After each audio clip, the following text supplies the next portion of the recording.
uveze skoro 2400 kilogramů.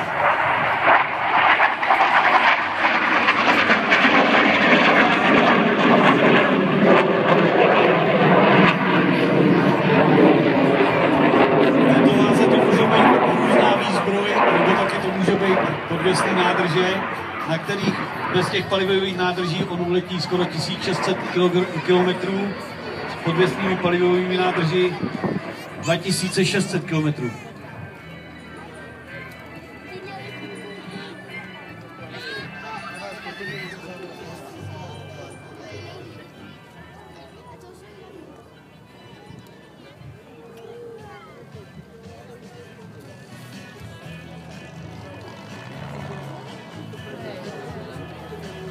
Tak a teď mu zamávejte, protože se na nás kouká.